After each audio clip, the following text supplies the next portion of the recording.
Muito boa noite. O ponto e contraponto de hoje é absolutamente especial. Recebe uma catarinense ilustre, a embaixadora designada para a Coreia do Sul, Márcia Donner Abreu. Márcia, é uma satisfação enorme recebê-la aqui como conterrâneo.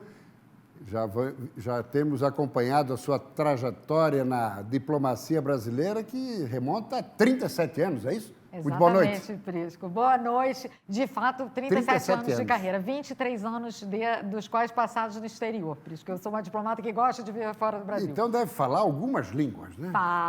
Falo as línguas clássicas dos diplomatas brasileiros. Nós temos que falar francês, inglês e espanhol fluentemente.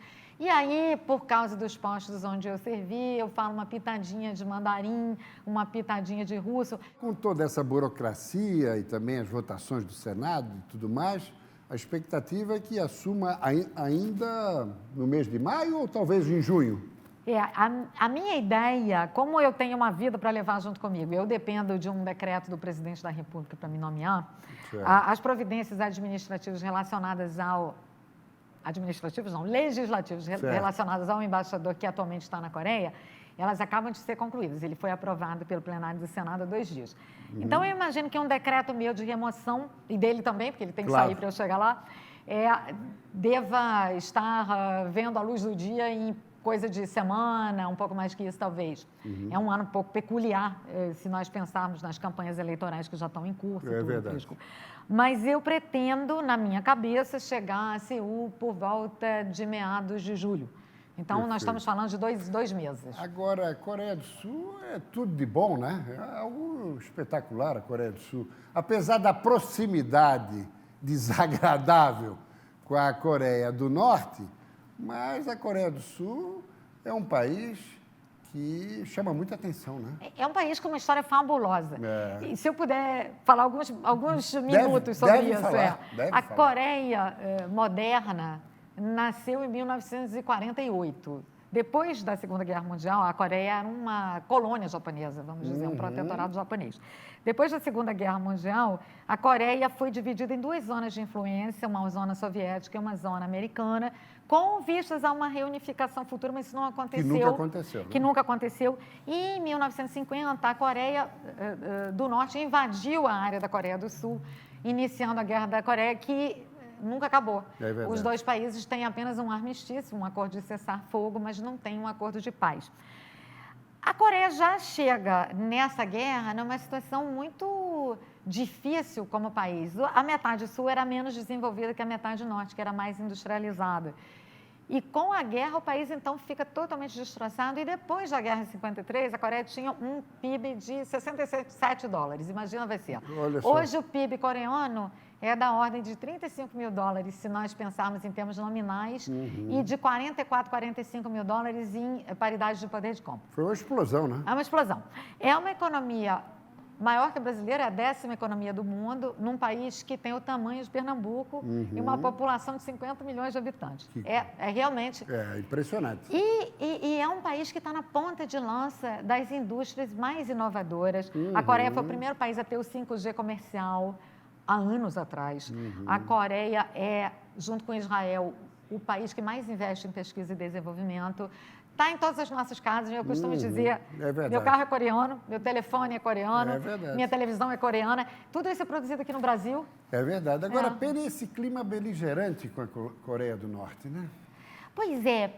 E essa é uma questão que eu não acho que vai ser resolvida na minha vida. Prazo, né? Exatamente. Eu acho que ali a questão ultrapassa muito a circunstância das 2 Coreias e ela é realmente um grande problema. E tem um ditador também meio obcecado, né? Quer dizer, complicado, né?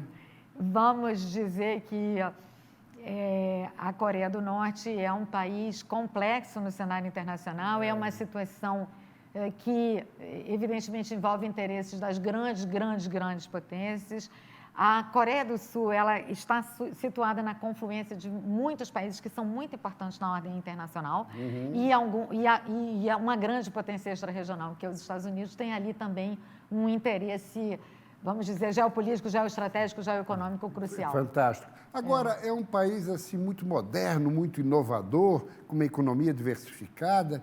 Como é que vai ser essa relação dos dois países a partir da atuação da nossa embaixadora?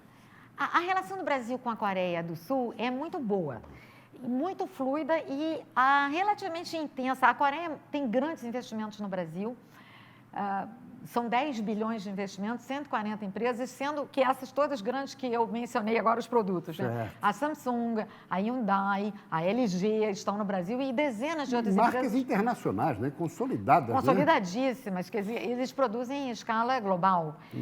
E a Coreia tem uma realidade econômica que tem como base os grandes conglomerados econômicos que surgiram na época do nascimento da Coreia moderna, que é um pouco... alguns anos depois do fim da guerra. Certo. Data de 1961, início da transformação da Coreia. Certo. E eu até encontro alguns paralelos com o que nós podemos imaginar tenha sido a gênese dessa Santa Catarina tão moderna que a gente vê hoje e tão eficiente economicamente, né? Me contaram ontem, quando eu visitei a CADES, que Santa Catarina tinha crescido 8,3% no ano passado. Muito acima da média nacional e dos estados brasileiros. Muito. Num cenário de recuperação da pandemia, mais que a China. E é um estado também com economia diversificada. Exato. Empreendedor, potencialmente exportador, né? Exato. E eu encontro alguns paralelos com a Coreia do Sul. Com a Coreia do Sul, exatamente. Bacana. O primeiro, eu sempre digo que o sucesso da Coreia do Sul repousa sobre 4 grandes pilares. Né? Primeiro, evidentemente, todo mundo fala disso, é a importância da educação. Mas a importância da educação para a Coreia, ela não vem de agora. A Coreia, como país que foi historicamente, milenarmente, praticamente tributário da China, ela tem a forte influência do confucionismo, e o confucionismo é uma filosofia do aperfeiçoamento de si para a comunidade. Então, a educação é uma das virtudes de base do confucionismo. A Coreia independente aplica essa virtude confuciana nas suas políticas públicas e, desde o início, a Coreia investe muito em educação, tem algumas das melhores universidades do mundo e os coreanos vão ao exterior também para aperfeiçoar suas formações. É um país que calcado nessa virtude. A segunda é o planejamento. Assim como a Alemanha, né? A Alemanha também tem ela tem muito orgulho de investir na educação, né? Exato. Mas eu lhe cortei. O segundo? Não, o segundo pilar da prosperidade coreana é o planejamento econômico. E isso foi implementado de uma forma assim muito, posso dizer, quase que científica. O primeiro presidente que presidiu foi o pai da Coreia moderna, o presidente Park, que assumiu em 1961. Ele lança os planos quinquenais, a partir dos quais a Coreia vai sucessivamente, que era um país muito pobre, lembremos, vai sucessivamente criando novas indústrias. Ele começa com as indústrias de base, a química, de fertilizantes, em seguida ele passa para as indústrias de equipamento pesado, ele depois investe nas indústrias de consumo durável, né? São os carros. E aí, por volta dos anos 80, a Coreia dá, então, um novo salto, o terceiro pilar, a importância da inovação. Inovação. Que é um assunto que Santa Catarina também desponta. Exatamente. E essa política, e o quarto pilar, deixa eu lhe dizer, é o apoio do Estado ao desenvolvimento da economia. A Coreia sempre apoiou as suas indústrias, até um certo momento, enquanto isso ainda era permitido na legislação do comércio internacional, vamos dizer, no antigo Acordo Geral de Tarifas e Comércio, o GATT, a Organização Mundial de Comércio, com um certo tipo de subsídios que hoje já nem são mais permitidos e com elevadas tarifas de importação. O diferencial aí é que, enquanto a Coreia protegia o seu mercado com altas tarifas, ela também exigia que as suas empresas, para receberem os benefícios de apoio governamental, exportassem. Então, a indústria coreana nunca pôde ficar, vamos dizer, confortável numa situação, meu mercado está protegido, então eu não preciso ser competitivo. Não, precisa ser competitivo porque tem que vender para o mundo. E a inovação traz um elemento de sinergia adicional a isso. Então, nós temos vamos dizer assim, um círculo virtuoso. Né? Ótimo. Agora, vai ser embaixadora do Brasil na Coreia, mas um olharzinho especial para Santa Catarina, até pela identificação do Estado com esse país, né? Mas com certeza. O que poderíamos aí vislumbrar? por isso estou aqui, né? Isso. Eu estou me preparando essa designação como embaixadora. Evidentemente, ela não data de hoje, ela já tem alguns meses. O senador Amin me deu a honra de ser o meu relator da minha sabatina diplomática e eu já falei um pouco sobre isso. É claro que a projeção de interesses que eu faço do Brasil com a Coreia tem muito a ver com esse universo, esse ecossistema de inovação, aproveitar as vantagens competitivas que a Coreia pode nos oferecer nessa área. É claro que o Brasil também tem um grande agronegócio e a Coreia é basicamente um país importador do que come. Ela tem uma agricultura, mas é uma agricultura pouco competitiva, vamos dizer assim. E, evidentemente, dadas as dimensões do país e a geografia e a alta competitividade nos setores industriais e de serviços, não é o forte da economia coreana. Então, e a Coreia compra muito a proteína animal do Brasil e boa parte é produzida em Santa Catarina, né? Sobretudo frango, porque a carne brasileira ela não é habilitada... Mais do que o suíno, né? Eu acho que compra suíno também, mas o forte que nós vendemos lá é frango. Em proteína.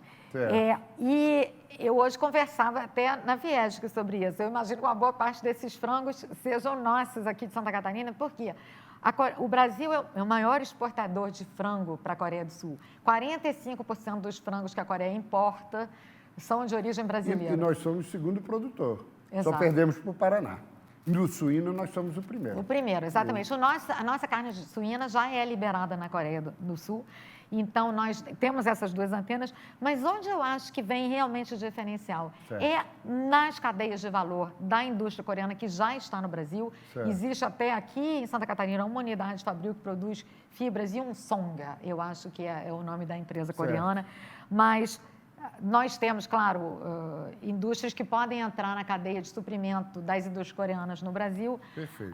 Eu tenho essa parte de inovação, ciência, tecnologia, como uma das minhas metas da minha futura gestão. Prioridades. Prioridade mesmo, é Perfeito. objetivo, porque eu acho que aí a Coreia faz uma grande diferença. O Brasil pode vender frango em qualquer lugar do mundo, lá também. Claro. Mas na inovação... Agrega valor também, né, Claro. Agrega valor. Claro. Mas como na inovação eles são tão fabulosos, e eu visitei ontem a CAT, o Parque Sapiens. Fui hoje à Fiesp e conversei, tive a honra de conversar, não só com o presidente... Com o presidente Mário Aguiar. Mário Aguiar, como também com todos os diretores. Bacana. E eu retenho, por exemplo, o Fiates e eu conversamos longamente sobre inovação. Sim, e uma inteligência, né? Exatamente. Conversei muito também com o doutor Egídio Martorano sobre toda a questão de infraestrutura. Logística, a Coreia tem um dos maiores portos do mundo, o terceiro maior complexo portuário do mundo, está em Busan, na Coreia. E doutor Egídio acha que essa é uma área onde nós vamos ter assim, uma possibilidade muito grande de sinergia.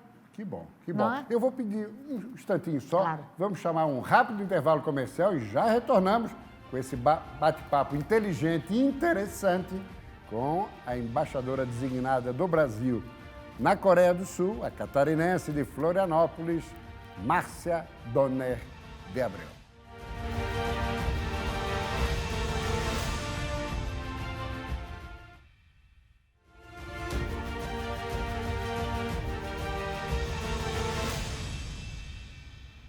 Muito bem, ao ponto e contraponto, recebendo a embaixadora designada para a Coreia do Sul, Márcia Donner Abreu.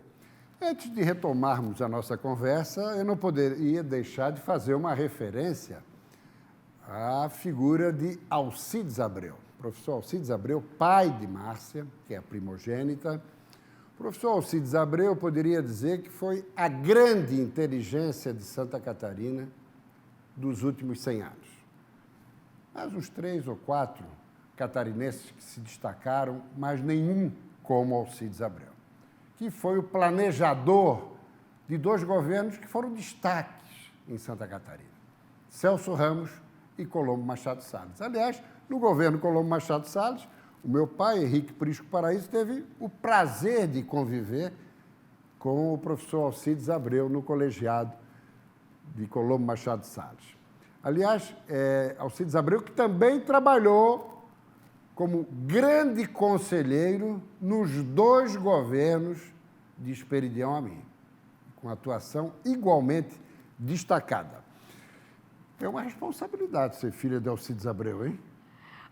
Não é pequena, mas eu posso te dizer, Prisco, que o meu pai é uma bússola para mim em tudo que eu faço, uma inspiração.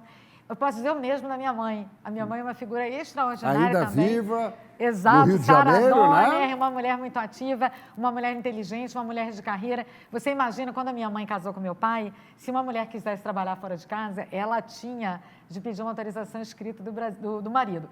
Então, veja como nós avançamos. Mas o meu pai fazia questão que a minha mãe estudasse, fez questão que ela se formasse, depois fez questão que ela fizesse mestrado. Bacana. Eles se separaram, minha mãe foi morar no Rio, fez carreira como vinculada à Universidade Cândido Mendes, na área de educação.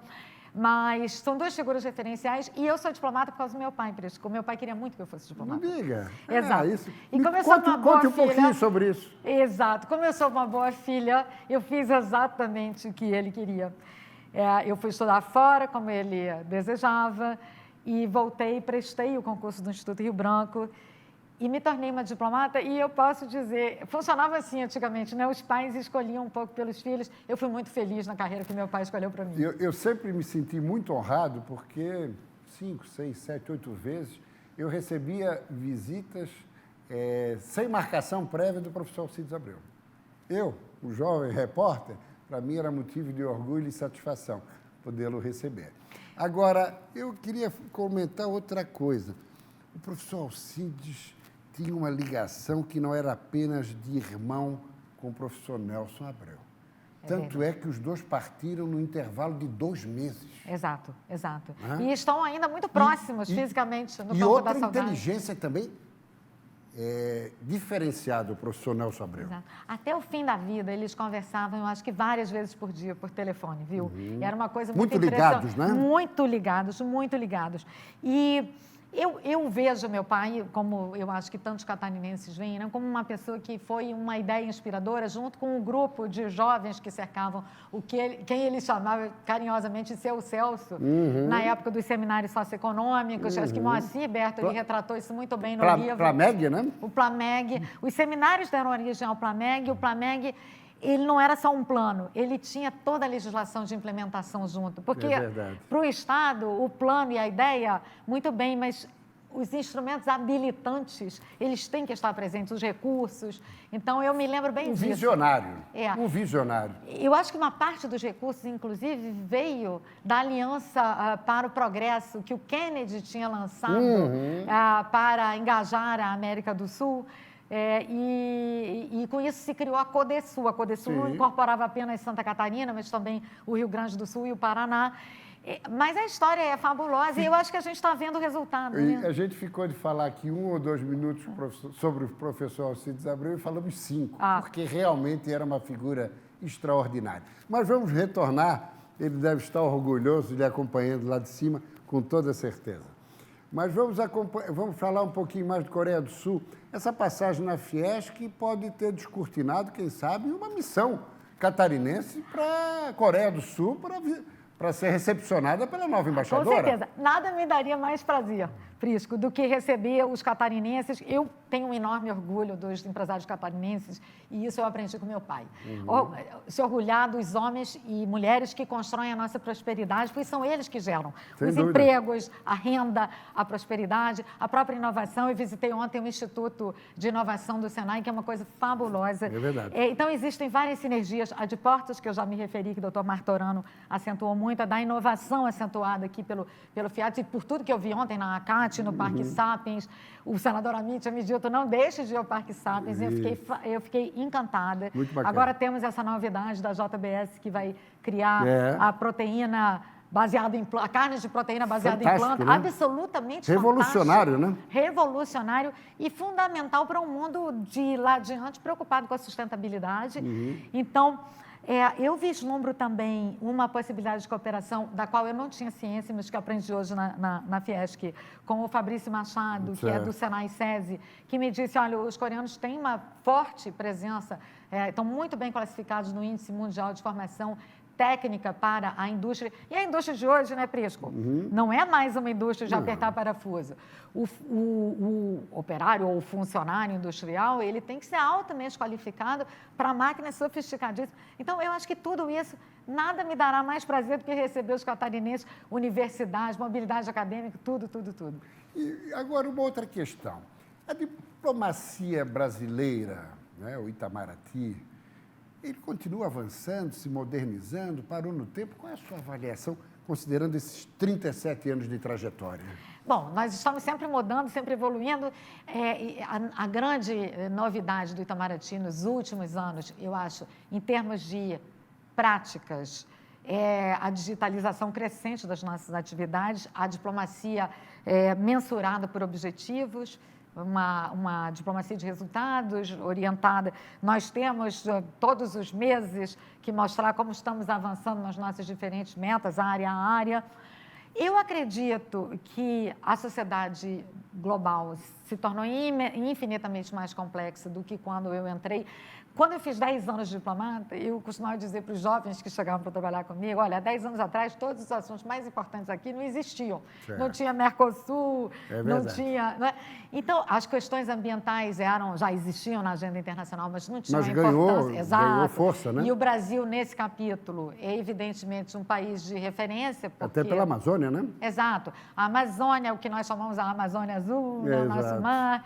a enorme disponibilidade de recursos naturais, a água também, o fato de que nós temos... Até pelo nosso tamanho continental, né, Márcia? Exato, né? Exato. Então, nessa área, com certeza, o Brasil também almeja e ocupa hoje uma posição de relevo na cena internacional, não apenas nessa área ambiental, mas também no desenvolvimento sustentável de uma maneira geral. Nós temos grandes avenidas de oportunidade para o mundo. As energias renováveis, por exemplo, o nosso programa do etanol, meu Deus, nosso programa do etanol data de 1979. E é o prodígio que é. Estamos levando para a Índia agora. Os indianos estão crescendo nesse programa. E eu acho que o Itamaraty se moderniza, acompanha o seu tempo, e eu não teria, assim, uma visão muito crítica a expor. Tem orgulho de ser diplomata? Grande. Eu sempre digo também que eu passo a minha vida enrolada na bandeira do Brasil, Prisco. Que bom, que bom. E nada melhor, né? Olha, Márcia, foi uma alegria muito grande recebê-la aqui, porque lhe vendo eu também rememorei o professor Alcides Abreu. Obrigada. Uma alegria grande, e a sua inteligência não poderia deixar de existir, considerando a dona Sara e o professor Alcides. Muito obrigada, Sucesso! Prisco. Espero te ver lá. Com toda certeza. Venha visitar. Muito grato. Obrigada. Nós agradecemos muito a presença de Márcia Donner Abreu. E o Ponto e Contraponto de hoje vai ficando por aqui. Você tem compromisso conosco. Próximo sábado, 19h20. Até lá.